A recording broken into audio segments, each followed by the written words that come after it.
명절이 되면 평소에 먹지 않는 맛있는 음식을 먹지요. 오늘은 설 명절이 시작되는 주일이니까 요한일서 설교는 다음 주일에 이어가는 것으로 하고 오늘은 좀 특식을 먹도록 하겠습니다. 오늘 본문에는 우리가 잘 알고 있는 한나라는 여인이 등장합니다. 우리는 한나라고 하면 자식이 없어서 마음이 아파 서러운 눈물을 흘린 여인으로 생각을 합니다. 네, 맞습니다. 하지만 한나는 일찍이 좋은 가문에 신앙이 좋은 남자를 만나서 결혼했습니다. 사무엘상 1장 1절을 보겠습니다. 에브라임 산지 라마다임 소빔에 에브라임 사람 엘가나라는 사람이 있었으니 그는 여호람의 아들이요 엘리후의 손자요 보후의 증손이요 숲의 현손이더라. 고대는 매우 남성 중심의 사회였지요. 그러니 한나의 남편인 엘가나의 가문을 이렇게 길게 소개하는 것은 그만큼 엘가나 가문이 이름난 가문이었기 때문입니다. 가문만 좋은 것이 아니라 한나의 남편 엘가나는 아내 한나를 매우 사랑해 주었습니다. 5절을 보십시오. 한나에게는 갑절을 주니 이는 그를 사랑함이라. 엘가나는 절기가 되어서 제사를 드리러 갈 때마다 그의 두 번째 아내였던 분인나, 아마 자식을 낳기 위한 첩이었을 가능성이 높습니다. 그 두 번째 아내였던 분인나보다 한나에게 먹을 것을 더 많이 챙겨 주었습니다. 또 8절을 보십시오. 그의 남편 엘가나가 그에게 이르되 한나여 어찌하여 울며 어찌하여 먹지 아니하며 어찌하여 그대의 마음이 슬프냐 내가 그대에게 10 아들보다 낫지 아니하냐 하니라. 엘가나는 한나가 자식을 낳지 못하는 것을 전혀 문제 삼지 않았고 오히려 힘든 시간을 보내고 있는 그 한나를 어떻게든지 위로해 주려고 했던 매우 가슴이 따뜻한 남자였습니다. 하지만 한나의 입장은 다르지요. 좋은 가문에 시집을 갔으니까 집안의 어른들은 어느 가문보다 대를 이을 자손에 대한 기대가 컸을 것입니다. 당연히 한나 또한 가문의 기대를 모르지를 않습니다. 하지만 아무리 애를 써도 임신 소식이 들려오지를 않습니다. 이런 상황이 계속해서 지속이 되니까 그녀는 죄인처럼 매일같이 무너지는 가슴을 쓸어안고 눈물의 시간을 보내고 있었던 것입니다. 더욱이 유대인들은 자녀를 단순히 혈육이 아니라 하나님이 주신 복으로 여겼습니다. 그러니 사람들은 자식이 없는 한나를 색안경을 끼고 쳐다봅니다. 하나님 앞에서 뭔가 심각한 결함이 있거나 뭔가 문제가 있거나 떳떳하지 못해서 자식이 없는 것으로 수군거리기를 시작했습니다. 그러니 한나가 얼마나 큰 고통을 당했겠습니까? 자, 그런데 더 안타까운 것은 엘가나가 대를 잇기 위해서 받아들인 두 번째 아내 분인나는 덜컥 자식을 낳았습니다. 이제 앞으로 어떤 일이 벌어지게 될지 예상이 되죠. 예상대로 분인나는 자녀라는, 자식이라는 든든한 지원군을 등에 업고 집요하게 한나를 괴롭힙니다. 6절을 보겠습니다. 그의 적수인 분인나가 그를 심히 격분하게 하여 괴롭게 하더라. 분인나가 한나를 어떻게 괴롭혔을까요? 아마도 기고만장하게 굴었겠지요. 눈빛이며 걸음걸이며 거만하기 짝이 없었을 것입니다. 보란 듯이 한나가 보는 앞에서 가슴을 드러내고 젖을 먹였을지도 모르겠습니다. 한나 방 앞에 빨랫줄을 쭉 설치하고는 기저귀며 아이의 옷을 말렸을지도 모르겠습니다. 아이가 울면 빨리 가서 달려야 되는데 어떻게든지 한나가 아이의 울음소리를 듣고 속이 뒤집어지라고 얼른 달래지도 않았을 것입니다. 그러니 이 모든 것을 지켜보는 한나의 마음이 얼마나 참담했겠습니까? 일전에 한 TV 프로그램에 조 제필이라는 한국 이름을 가진 제프리 존스라는 미국 사람이 출연한 적이 있습니다. 이분은 무려 57년 동안 한국에 살면서 변호사로 또 한미 간의 무역을 조정하는 일을 했고 현재는 한국 맥도날드의 회장을 맡고 있습니다. 사회자가 이 조제필 씨에게 57년 동안 그 오랜 세월 동안 한국에 살면서 지금도 이해할 수 없는 한국의 문화가 뭡니까? 물어보았습니다. 그랬더니 이렇게 대답을 합니다. 한국 사람은 제가 그렇게 오래 살면서 한국 사람을 봤는데 한국 사람은 배고픈 거는 참아도 배 아픈 거는 참지를 못합니다. 제가 보니까 한국 사람은 배고픈 거는 어떻게든지 참는데 배 아픈 거는 견디지 못합니다. 맞지 않습니까? 지금 한나도 마찬가지 아니겠습니까? 자식이 있다고, 아들 낳았다고, 기고만장한 분나를 보니까 한나는 배가 아픈 정도가 아니라 창자가 뒤틀려서 미칠 지경입니다. 그래서 7절에서 이렇게 기록을 해놓았습니다. 매년 한나가 여호와의 집에 올라갈 때마다 남편이 그가 참에 분인나가 그를 격분시키므로 그가 울고 먹지 아니하니. 16절도 보겠습니다. 내가 지금까지 말한 것은 나의 원통함과 격분됨이 많기 때문이니이다 하는지라. 격분했다. 저 분인나 때문에 격분했다. 이렇게 한나는 매일같이 고통의 시간을 보내고 있었습니다. 얼마의 시간이 지났을까요? 이번에는 한나가 다르게 행동합니다. 지금까지는 저 불인나 때문에 자식이 없는 것 때문에 너무너무 고통의 시간을 보냈는데 매일같이 화를 참지를 못했는데 눈물의 시간을 보냈는데 이번에는 다르게 행동합니다. 어떻게 해요? 9절을 보겠습니다.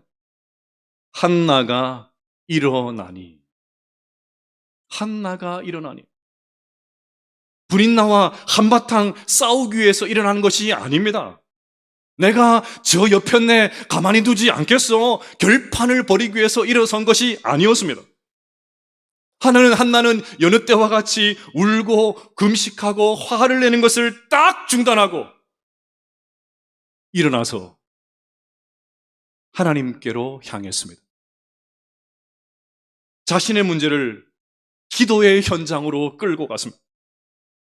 그 고통스러운 상황에서 일어나서 마침내 기도함으로 그 문제를 이겨내었습니다. 그러면 자연스럽게 질문이 생기죠. 한나는 어떻게 기도했길래 이렇게 극심한 고통을 극복할 수 있었을까? 어떻게 기도해야 우리도 우리의 고통스러운 상황을 이겨낼 수 있을까? 첫째로 심정을 토하는 기도를 해야 됩니다. 어떤 기도를 해야 된다고요? 심정을 토하는 기도.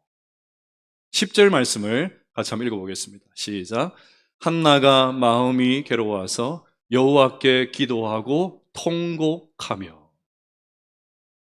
한나는 자기 안에 있는 슬픔, 고통, 상처, 억울함, 미움 숨기지 않고 그대로 토해내면서 기도했습니다. 세번역 성경은 이것을 흐느껴 울면서 기도했다. 그렇게 번역을 했습니다. 우리식으로 말하면 한나는 울면서 소리를 지르면서 통성 기도를 했다는 것입니다. 그런데 한나는 통성 기도만 한 것이 아니었습니다. 13절입니다. 한나가 속으로 말하며 입술만 움직이고 음성은 들리지 아니하므로 엘리는 그가 취한 줄로 생각한지라. 한나는 속으로도 기도했습니다. 흔히 말해서 침묵 기도를 한 것입니다.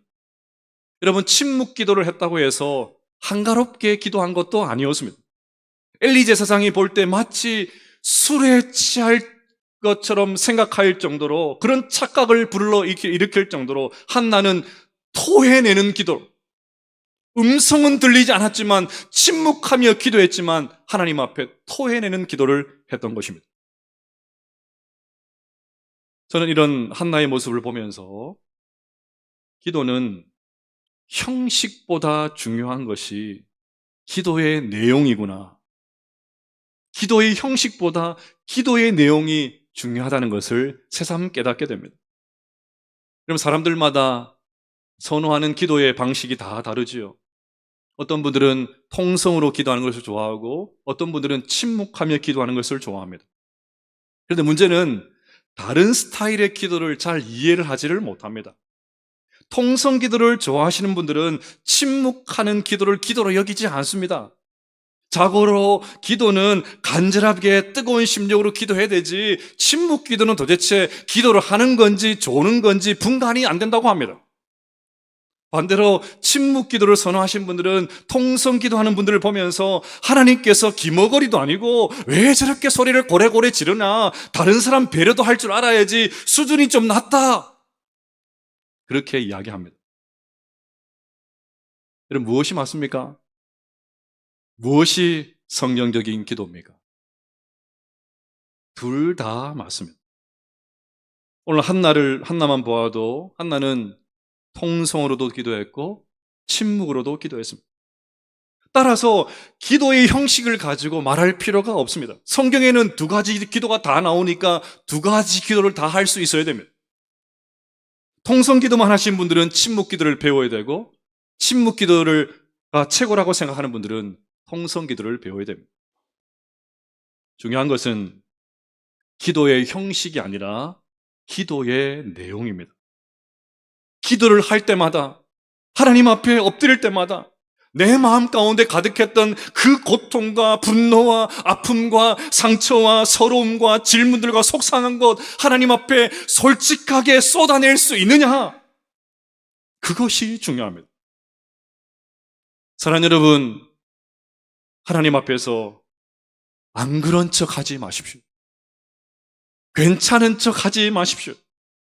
하나님 앞에 서면 착하게 굴어야 된다, 바르게 하나님 앞에 서야 된다, 하나님 앞에 반듯하게 서야 된다, 강박을 내려놓으십시오. 여러분, 심리학 용어 가운데 착한 아이 컴플렉스라는 용어가 있어요. 다른 사람을 너무 의식한 나머지 착하게 반듯하게 보여야 된다. 그래서 기도할 때도 그런 강박을 가지고 기도하는 분들이 계십니다. 그럼 하지만 일국의 왕이었던 다윗, 이렇게 고백을 했습니다. 백성들아, 시시로 그를 의지하고 그의 앞에 마음을 토하라.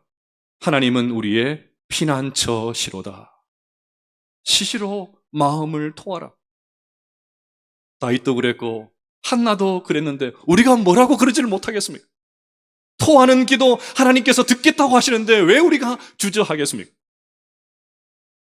한나가 술 취했다고 지적하는 그 엘리 제사장에게 15절에서 이렇게 말했습니다. 한나가 대답하여 이르되 내 주여 그렇지 아니하니이다. 나는 마음이 슬픈 여자라 포도주나 독주를 마신 것이 아니요 여호와 앞에 내 심정을 통한 것뿐이오니. 그러니 여러분, 우리 아픔과 고통과 눈물, 괴로움과 절망, 무력함, 서러움과 질문들, 모든 심정들 하나님 앞에 다 통하는 기도를 할 수 있는 우리 모두가 되시기를 주님의 이름으로 축복합니다. 둘째로, 하나님의 뜻을 받아들이는 기도를 해야 됩니다. 어떤 기도를 해야 된다고요? 하나님의 뜻을 받아들이는 기도. 한나가 통곡하면서 기도하는 내용이 11절에 나옵니다. 우리 같이 한번 읽어보십시다. 시작. 서원하여 이르되 만군의 여호와여 만일 주의 여종의 고통을 돌보시고 나를 기억하사 주의 여종을 잊지 아니하시고 주의 여종에게 아들을 주시면 내가 그의 평생에 그를 여호와께 드리고 삭도를 그의 머리에 대지 아니하겠나이다. 아멘. 여러분, 이 기도가 어떻게 느껴지십니까? 저는 조금 이상하게 보이고 좀 어색하게 보입니다. 처음에 한나는 그냥 아들을 달라고 기도했습니다. 그런데 언제부터 아들을 주시면 하나님께 바치겠습니다. 단순히 아들 달라는 기도가 아니고 아들 주시면 하나님 앞에 바치겠습니다. 기도의 내용이 슬쩍 바뀝니다.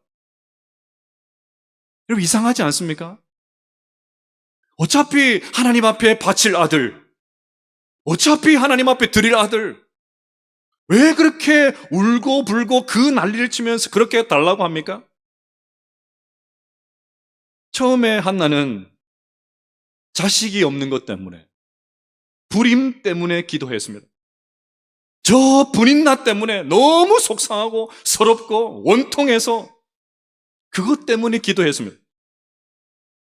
그런데 기도하는 중에 하나님을 대면하면서 조금씩 하나님의 마음을 느끼기를 시작합니다.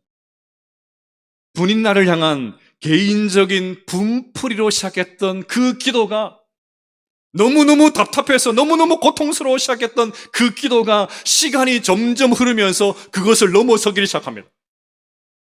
여러분, 상상력을 발휘해서 그 과정을 한번 각색해 보겠습니다. 하나님께서 기도하는 한나에게 말씀하십니다. 한나야, 아들 낳지 못해서 사는 게 아니지. 너무너무 괴롭지. 저 거만한 분인나 미워 죽겠지. 미치겠지.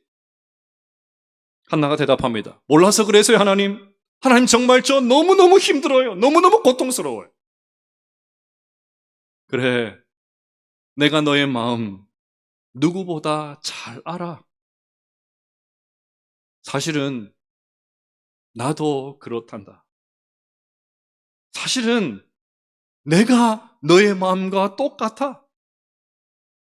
에이, 하나님, 하나님께서 뭐가 부족해서 저와 같다고 하십니까? 농담하지 마세요. 아니야. 내가 너의 마음과 똑같아. 하나님의 말씀을 업신여기고 전부 다 자기 생각대로 살아가는 저 이스라엘 백성들 한번 봐라. 저렇게 살아가는데도 내 마음 하나 전달해 줄 사람이 없구나. 나는 그게 너무너무 슬프단다.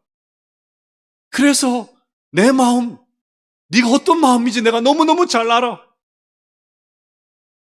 한나가 충격을 받았을 것입니다. 세상에나 하나님께서 이스라엘 백성들에게 하나님의 마음을 알게 하시려고, 당신의 고통을 보여주시려고 나에게 불임을 허락하셨구나. 자신의 불임을 넘어서 시대의 불임으로 고통하시는 하나님의 마음을 알게 되자 한나의 기도가 바뀝니다. 하나님, 아들 주십시오. 제게 아들 주십시오. 그러면 하나님께 바치겠습니다. 하나님께서 그 아들 말씀의 종으로 마음껏 사용하십시오. 그래서 도무지 들어먹으려 하지 않는 저 이스라엘 백성들에게 이 세상을 깨우기 위해서 내 아들 드리겠습니다. 마음껏 사용하십시오. 기도가 달라졌던 것입니다. 그러면 하나님께서 사무엘상을 시작하시면서 이 첫 부분에 제일 먼저 불임 이야기를 하신 이유를 알 것 같습니다. 여러분, 한나의 이야기는 단순히 아이 없는 여자가 열심히 기도했더니, 간절히 기도했더니 하나님께서 자식 주셨다, 그 정도 수준의 이야기가 아닙니다. 여러분, 사무엘서의 배경은 사사기입니다. 하나님께서 왕이셨지만 단 한 번도 하나님을 왕으로 대접하지 않았던 시대, 그 시대가 사사시대이지 않습니까? 한마디로 사사시대는 신앙과 말씀이 끊어진 시대였습니다. 말씀의 열매가 없는 시대였습니다. 영적인 불임의 시대. 그러니 지금 하나님은 한나의 불임을 통해서 이스라엘 백성들의 영적인 불임을 폭로하고 계십니다. 당연히 자식이 있어야 될 한나에게 자식이 없는 것을 통해서 이스라엘 백성들의 열매 없는 것을 고발하고 계셨던 것입니다. 이 하나님의 마음을 기도를 통해서 한나가 알게 되자 덮어놓고 아들을 달라는 기도에서 아들 주시면 하나님께 바치겠습니다. 기도가 바뀌었던 것입니다. 여러분, 이처럼 기도는 내 뜻이 아니라 하나님의 뜻을 받아들이는 것, 그것이 기도인 줄로 믿습니다. 지구촌교회 원로이신 이동원 목사님께서 전도사 시절에 용인의 한 시골 교회에 부흥회 강사로 가셔서 말씀을 전하게 되었습니다. 전도사가 부흥회 강사로 갔으니까 얼마나 떨렸겠습니까? 그런데 부흥회를 인도하는 첫날부터 비가 쏟아지기를 시작합니다. 시골 교회니까 지붕마저 시원찮아서 빗방울이 떨어지기를 시작합니다. 그래서 전도사님이 여러분 비가 못 들어 기도하십시다. 여호수아가 태양아 머물라 했을 때 태양도 머물렀으니까 우리도 열심히 기도합시다. 그렇게 통성 기도하고 시작을 했습니다. 그런데 기도했는데도 불구하고 더 비가 세차게 옵니다. 체면이 말이 아닙니다. 그래서 중간에 기도를 바꿨습니다. 여러분 비가 계속 오더라도 부흥회에 지장이 없도록 기도하십시다. 그 기도를 바꿨어요. 그런데 설교를 시작하려고 하는데 이상한 일이 벌어집니다.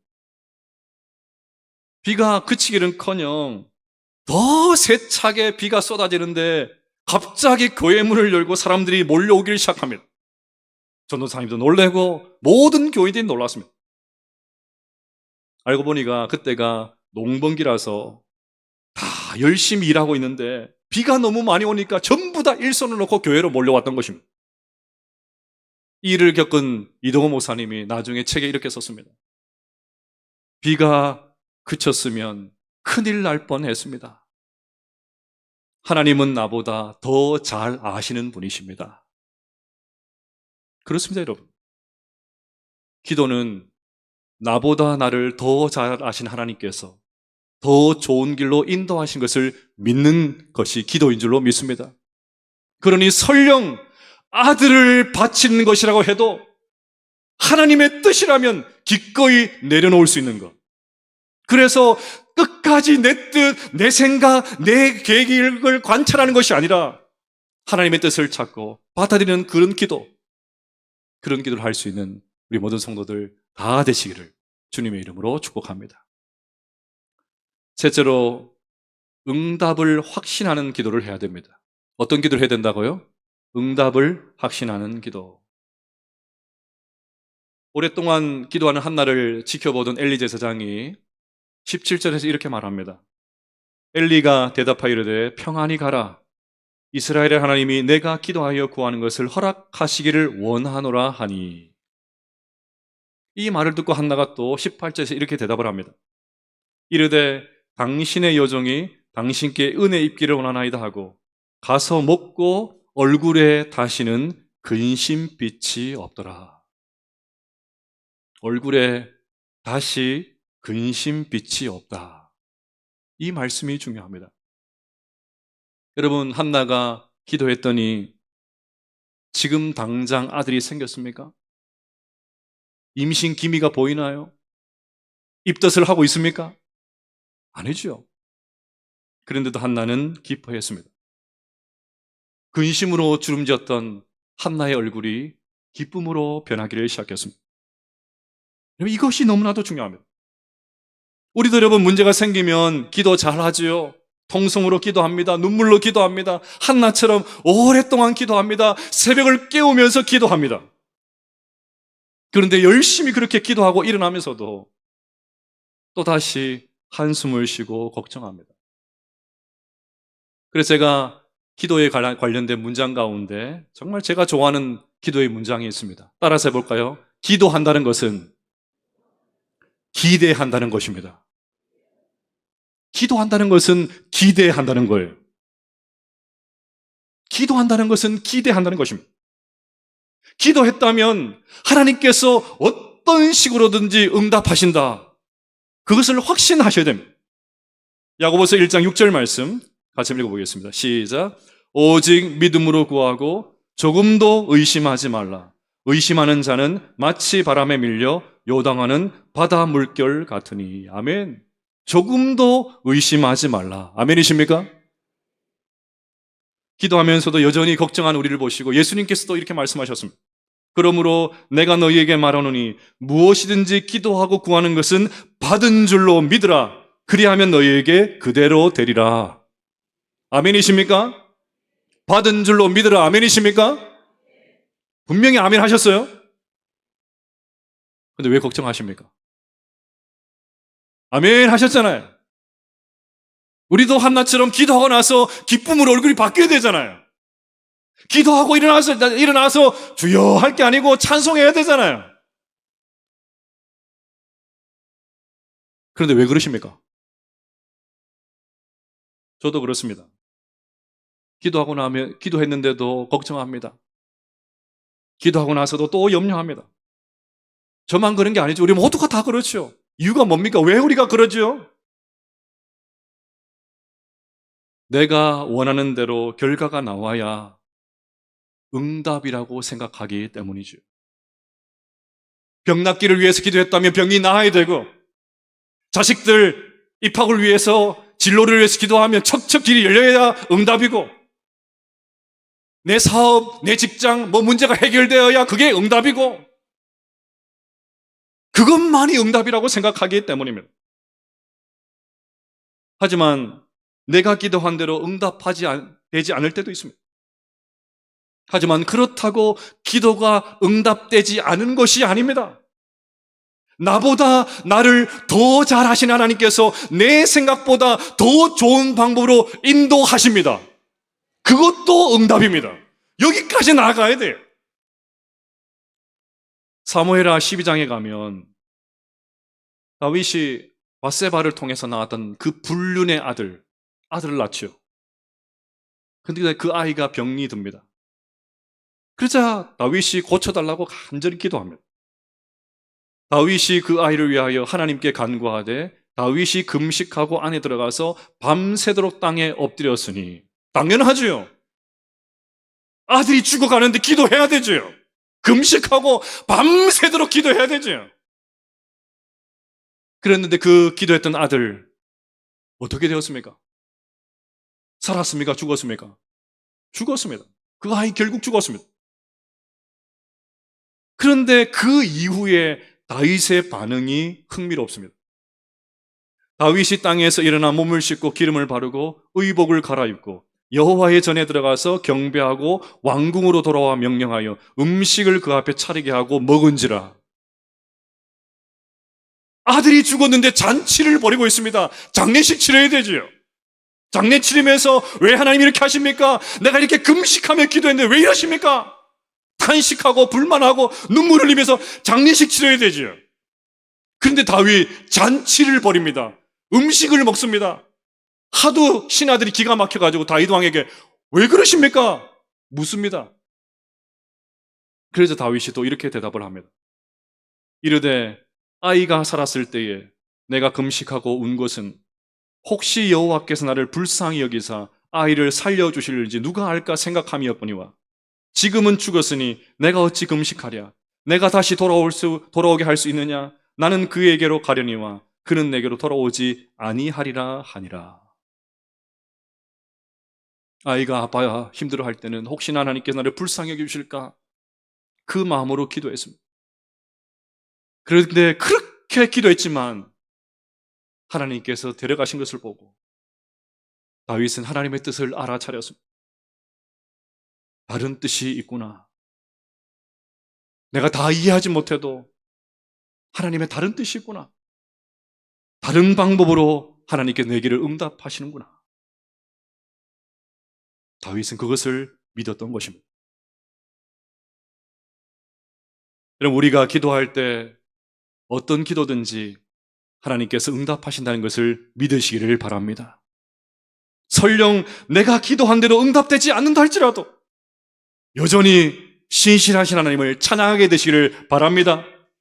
나보다 나를 더 잘하신 하나님께서 더 선한 길로 인도하실 것을 믿으시기를 바랍니다. 그래야 오늘부터 기도한 다음에, 기도를 마친 다음에 일어설 때는 근심빛이 사라지는, 하나님을 찬양하면서 일어설 수 있는 우리 모든 성도들 다 되시기를 주님의 이름으로 축복합니다. 사랑하는 여러분, 명절이 되었지만 이런저런 이유로 명절이 마냥 즐겁지만은 않은 분들이 계시지요. 열리지 않는 문제 앞에서 눈물 흘리는 분들이 계십니까? 벼랑 끝에 선 것처럼 위태로운 분들이 계십니까? 오늘 이 아침에 하나님의 이 말씀, 한나가 일어나니, 한나가 일어나니, 그 문제 앞에서 그냥 철퍼덕 주저앉아 있었던 한나가 딱 일어나서 하나님 앞에 엎드렸던 것처럼 하나님 앞에 기도하게 되시기를 축복합니다. 한나처럼 심정을 통하는 기도, 하나님의 뜻을 받아들이는 기도, 응답을 확신하는 기도를 드릴 수 있게 되시기를 바랍니다. 그리하여 나의 기도하는 것보다 더욱 응답하시는 좋으신 하나님의 손길을 경험하실 수 있는 우리 모든 성도들 다 되시기를 주님의 이름으로 축복합니다.